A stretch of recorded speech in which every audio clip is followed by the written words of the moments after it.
En juillet prochain, Toronto accueillera les Jeux panaméricains. Une occasion en or pour les athlètes canadiens de montrer ce dont ils sont capables, à l'aube des Jeux olympiques de Rio qui auront lieu l'an prochain. Les entraîneurs de l'équipe nationale de cyclisme nourrissent de grands espoirs. Avec raison, ils ont trimé dur pour améliorer les performances aérodynamiques de leurs coureurs.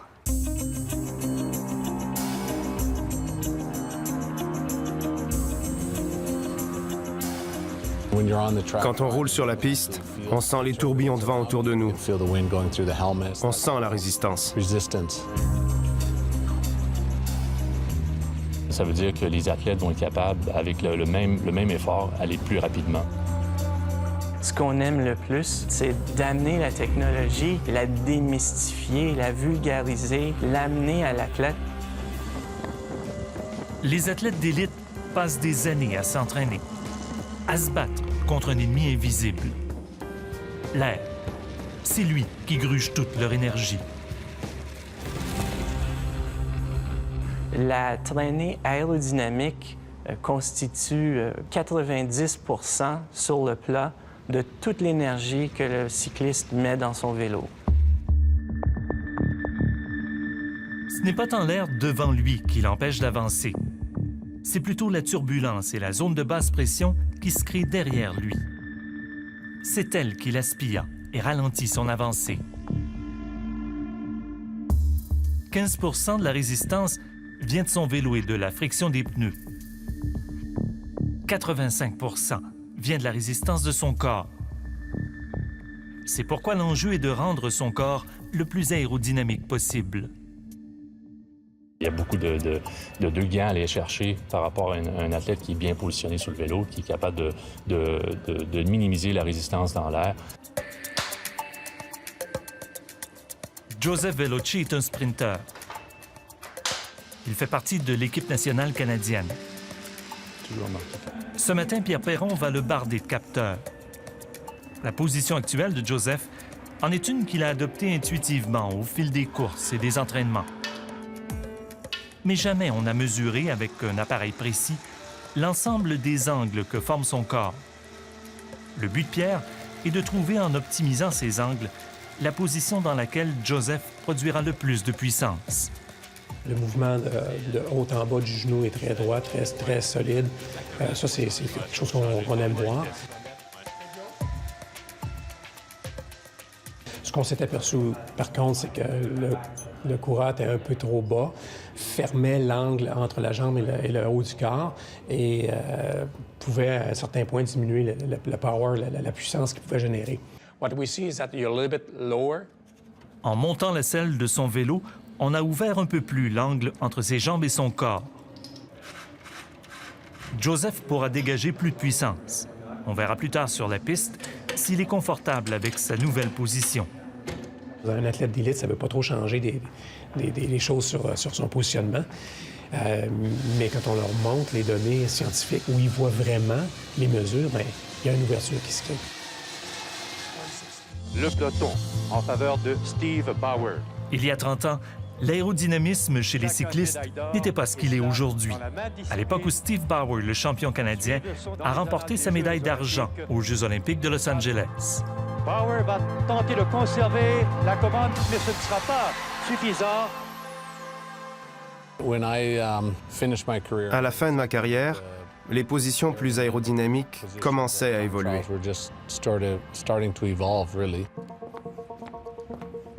Aujourd'hui, fasciné par la technologie et toujours actif dans le recrutement des jeunes cyclistes, il se prête au jeu des tests aérodynamiques dans le nouveau vélodrome de Milton, en Ontario.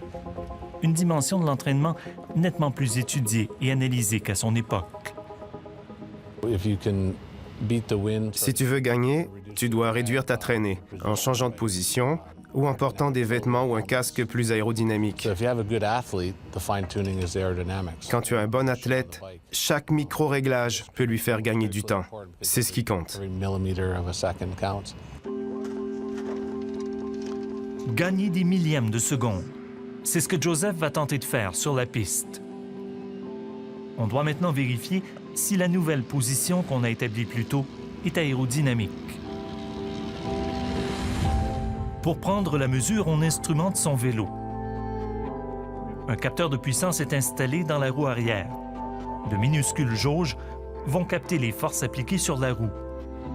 D'autres vont capter sa vitesse. Le long de la piste, l'équipe d'Andy Francioni va faire la synthèse des données. L'exercice n'est pas simple. Il faut trouver un compromis entre une position de puissance et une position aérodynamique.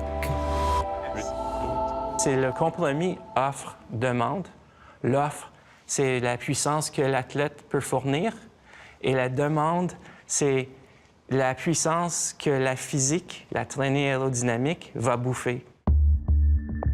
Le travail consiste à réduire la surface de traînée. Cela dépend de deux choses. Premièrement, l'air frontal. On veut que la surface du cycliste qui fonce dans l'air soit la plus petite possible, soit en changeant sa position ou sa posture. Deuxièmement, on veut réduire sa traînée. Par tous les moyens, on tente de rendre son profil plus effilé, pour que la couche d'air qui l'entoure colle le plus longtemps possible à son corps. Aiguiser toutes les surfaces qui pointent vers l'arrière. On voit ça avec les casques, avec les tubes qui sont utilisés sur le vélo. On voit des profils aérodynamiques de plus en plus dans les vélos. Starting now, 8 laps. En piste, une fois que le coureur est bien positionné sur son vélo, on lui demande de faire une série de tours pour mesurer son aérodynamisme. Une mesure de référence.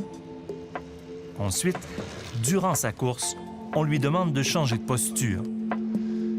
Bend and shrug. Bend and shrug. En test, on demande à Joseph de se pencher et de rentrer légèrement la tête entre ses épaules. Sur le graphique, on voit que sa surface de traînée chute instantanément. Juste en s'inclinant et en haussant les épaules, il modifie l'écoulement de l'air près de son cou. Selon le type de course, le coureur peut profiter de la réduction de sa traînée pour aller plus vite ou pour économiser de l'énergie. Une partie des tests aérodynamiques se fait toujours en soufflerie. Les mesures y sont plus fines, mais l'inconvénient, c'est que le vélo est fixe. Il y a des mouvements très subtils du cadre qu'induit le cycliste dans son mouvement naturel qu'on ne reproduit pas en soufflerie. Et tous ces mouvements subtils ont des impacts aérodynamiques de traînée. Do you have data? La possibilité d'analyser en temps réel ces données sur la piste permet de trier plus rapidement les positions qui ont du potentiel. Donc, c'est pour ça qu'on fait une double validation maintenant. On fait une validation en soufflerie, mais on fait aussi une validation sur le terrain, comme on le fait sur le vélodrome maintenant. Le meilleur exemple est celui de Caroline Canuel, une coureuse canadienne. Au championnat du monde à Ponferrada, en Espagne, à l'automne 2014, elle a fait une course remarquable. Elle s'est hissée au 6e rang.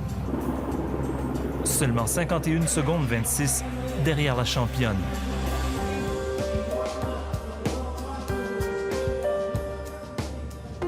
Depuis cette course, on a travaillé à améliorer la position aérodynamique de Caroline.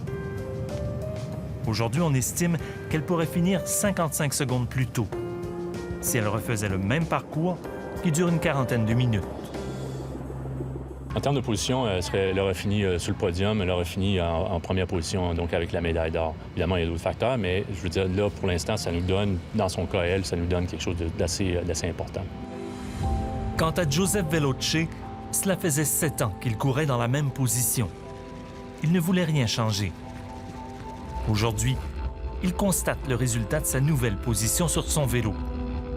On voit que, des changements assez importants sur la traînée aérodynamique. On l'a réduit de 4 % en traînée aérodynamique avec un changement subtil de position de selle. It's good.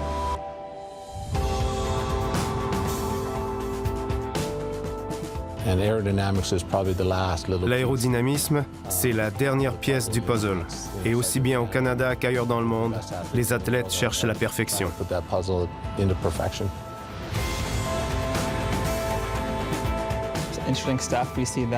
C'est intéressant de voir que de petits changements de position peuvent faire une grosse différence.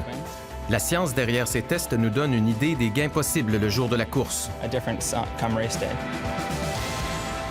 La vraie mesure des performances viendra cet été dans ce vélodrome, durant les Jeux panaméricains à Toronto.